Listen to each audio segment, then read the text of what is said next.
মৰমৰ ছাত্ৰ-ছাত্ৰীসকল, ভাষা জ্ঞান পৰীক্ষাৰ ক্ষেত্ৰত আমি আন এটা পেজ ইয়াত লৈছোঁ। সেই পেজটো কেনেকৈ সলভ কৰিব লাগে আমি দেখাই দিছোঁ। পেজটো এনেধৰণৰ: ইংৰাজসকলে লোকমান্য তিলকক কাৰাদণ্ড বিহিছিল। কাৰাগাৰত থকা কালছোৱাত তেওঁ নিজকে পঢ়া-শুনাৰ মাজতে ব্যস্ত ৰাখিছিল। কাৰাগাৰৰ ভিতৰৰ পৰিৱেশ ইমান শান্ত আছিল যে তাত থকাজনে আনকি চৰাই চিঞৰিও শুনা পোৱা নাছিল। তেওঁলোকে তাত থকা কালছোৱাত নিজৰ খোৱা খাদ্যৰ কিছু অংশ চৰাই-চিৰিকটিৰ বাবে ৰাখি থৈ দিছিল।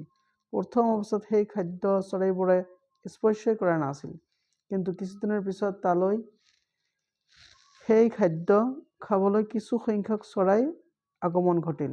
লাহে লাহে সিহঁতৰ সংখ্যা বাঢ়িবলৈ ধৰিলে আৰু তিলকক আগুৰি ধৰা হ'ল। সিহঁতে তিলকৰ মূৰত আৰু কান্ধতো নিৰ্ভীকভাৱে বহিবলৈ ধৰিলে। পৰিৱেশৰ লগত খাপ খোৱাকৈ চৰাইবোৰে চিঞৰি সুমধুৰ গান গাবলৈ ধৰিলে। এদিনাখন জেইলৰ চাহাবে সকলোবোৰ বন্দীক পৰিদৰ্শন কৰিবলৈ আহোঁতে তিলকক থকা বন্দীশাললৈ আহিল। চৰাই চিঞৰি শুনি তেওঁ জুমি চালে আৰু আচৰিত হৈ পৰিল। ইমানবোৰ চৰাই, এইবোৰ ক'ৰ পৰা আহিছে? জেইলৰ চাহাবে সুধিলে। তিলকে উত্তৰ দিলে,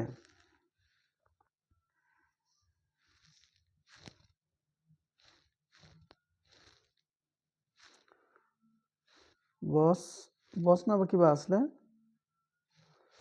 মই এইবোৰ চৰাইবোৰ ভাৰতৰ পৰা অনা নাই, ইহঁতে ইয়াৰেই।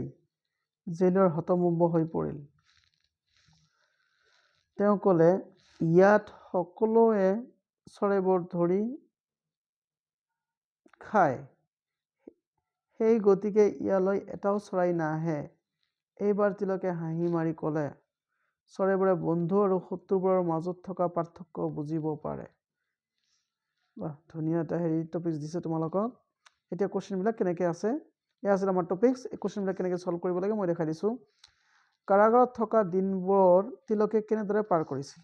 কিহৰ মাজত পাৰ কৰিছিল তোমালোকে নিশ্চয় গমেই পাইছা, পঢ়া-শুনা কৰি। এই 2 নম্বৰ অপশ্যনটো। তাৰপিছত 92 কুৱেশ্যন নম্বৰটো তোমালোকে চাবা। ইয়াত কি আছিলে, তিলকে নিজৰ খাদ্য কিছু অংশ কিয় চৰাইবোৰৰ মাজত থৈ দিছিল? তেওঁক যথেষ্ট পৰিমাণে খাদ্য দিয়া হৈছিল। তেওঁ বৰ অকলশৰীয়া অনুভৱ কৰিছিল। তেওঁ চৰাইক আৰু সিহঁতৰ চিঞৰি বৰ ভাল পাইছিল। চৰাইবোৰৰ বাবে এইদৰে বেলেগকৈ খাদ্য ৰাখি থোৱাটো তেওঁৰ অভ্যাস আছিল। কোনটো হ'ব?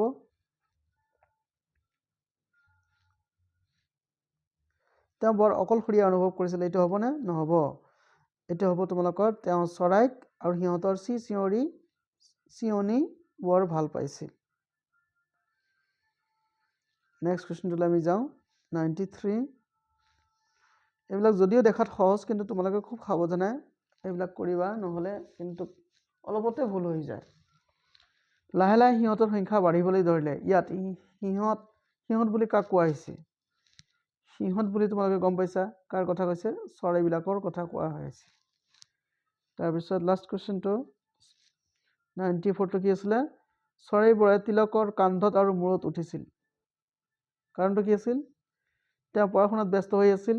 তিলকে সিহঁতৰ পৰা একো আমনি নাপাইছিল। চৰাইবোৰে তেওঁক ভয় নকৰিছিল। তিলকে সিহঁতক মাতিছিল। কোনটো হ'ব? চৰাইবোৰে সিহঁতক ভয় কৰা নাছিল। গতিকে এয়া আছিল তোমালোকৰ এই ভাষা জ্ঞান পৰীক্ষাৰ এটা টপিক। এনেকুৱা তোমালোকৰ 4টা দিয়া থাকিব। 4টাৰ পৰা তোমালোকে 4 × 5 = 20, 20 মাৰ্কছ তোমালোকক ইয়াৰ পৰা কেৰি কৰিব লাগিব। খুব সাৱধানে তোমালোকে পঢ়িবা।